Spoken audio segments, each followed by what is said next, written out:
আসসালামু আলাইকুম। এবার থাকছে জাতীয় নিউজ। বঙ্গোপসাগরের গভীরে জেগে উঠেছে বিশাল ভূখণ্ড বঙ্গবন্ধু আইল্যান্ড। একটি নতুন দ্বীপের সন্ধান মিলেছে। অপার সম্ভাবনা নিয়ে সমুদ্রবুকে জেগে উঠেছে চর বঙ্গবন্ধু আইল্যান্ড। সুন্দরবনের হিরন পয়েন্ট, দুরলা চর ও লোনাপানির মাছের খনি সোয়াচ অফ নো গ্রাউন্ডের মাঝামাঝি বঙ্গোপসাগরের গভীরে জেগে ওঠা বিশাল ভূখণ্ডেই বঙ্গবন্ধু আইল্যান্ড।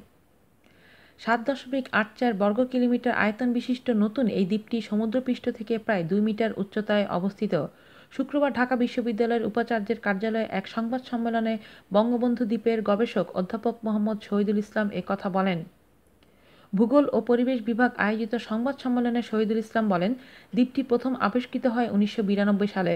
মৎস্য শিকারী মালেক ফরাজি সহ ২ জন জেলে প্রথম এই দ্বীপে অবতরণ করেন। বঙ্গবন্ধুর একনিষ্ঠ ভক্ত হওয়ায় তিনি সেই সময় বঙ্গবন্ধু দ্বীপ নামে একটি সাইনবোর্ড লাগিয়ে দেন। এরপর আর কোনো খবর ছিল না। শহীদুল ইসলাম বলেন, সম্প্রতি ফেসবুকে একটি পোস্ট দেখে দ্বীপটি গবেষণার সিদ্ধান্ত নেওয়া হয়। ২ জন সহকর্মী ২৯ সদস্যের একটি দল নিয়ে গত ১১ ফেব্রুয়ারি দ্বীপের উদ্দেশ্যে আমরা রওনা হই। দ্বীপটি মংলা বন্দর থেকে অনেকটাই দূরে হওয়ার কারণে সেখানে আমাদের পৌঁছতে ৩ দিন সময় লাগে। দ্বীপটি নিয়ে ১৬ দিন গবেষণা করার পর আমরা ঢাকায় ফিরে আসি। গবেষণার ফলাফল সম্পর্কে এই গবেষক জানান, গত ২৫ বছরের দ্বীপের পরিধি অনেকটাই বিস্তৃত হয়েছে। বর্তমানে দ্বীপের আয়তন ৭.৮৪ কিলোমিটার, যা সমুদ্রপৃষ্ঠ থেকে ২ মিটার উচ্চতায় অবস্থিত। এই দ্বীপে সর্বমোট ৯ কিলোমিটার লম্বা সাগর সৈকত রয়েছে। দ্বীপটিতে আমরা চোরাবালির চিহ্ন পাইনি। অন্যান্য সাগর সৈকতের তুলনায় এই সৈকতের পানি এতটাই স্বচ্ছ যে এখানে সহজেই ভয়হীনভাবে সাঁতার কাটা যায়। বঙ্গবন্ধু দ্বীপের এই গবেষক বলেন, এই দ্বীপের প্রধান আকর্ষণ লাল কাঁকড়া। দূর থেকে দেখে মনে হয় যেন লাল রঙের সৈকত। এই সৈকতে আমরা বিশাল জঙ্গলের সন্ধান পেয়েছি।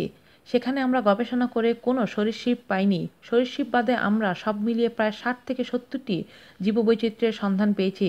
তবে আমাদের গবেষণা স্বল্প পরিসর হওয়ায় পুরো জঙ্গলে পুঙ্খানুপুঙ্খভাবে গবেষণা করা যায়নি। আমরা যতটুকু অনুসন্ধান করেছি তাতে বাঘের কোনো চিহ্ন না পেলেও হরিণের চিহ্ন পেয়েছি। শহীদুল ইসলাম আরও জানান, দ্বীপের গবেষণা বিষয়ে সব কাগজপত্র আমরা সরকারের কাছে দাখিল করব, কারণ আমরা মনে করি অন্যান্য সাগর সৈকতের তুলনায় এই সৈকতের সৌন্দর্য কোনো অংশে কম নয়। এছাড়াও এই দ্বীপের আশেপাশে ২০ কিলোমিটার পর্যন্ত কোনো মানব বসতি নেই, যার কারণে এই দ্বীপটি অনেকটাই শুনশান। এজন্য সরকার পর্যায়ে এই দ্বীপের আন্তর্জাতিক প্রচারণার প্রয়োজন। এমনকি দেশের মানুষও জানে না যে এই দেশে এত সুন্দর দ্বীপ রয়েছে। অনুষ্ঠানের প্রধান অতিথি ছিলেন ঢাকা বিশ্ববিদ্যালয়ের উপাচার্য ম স আরিফিন সিদ্দিক।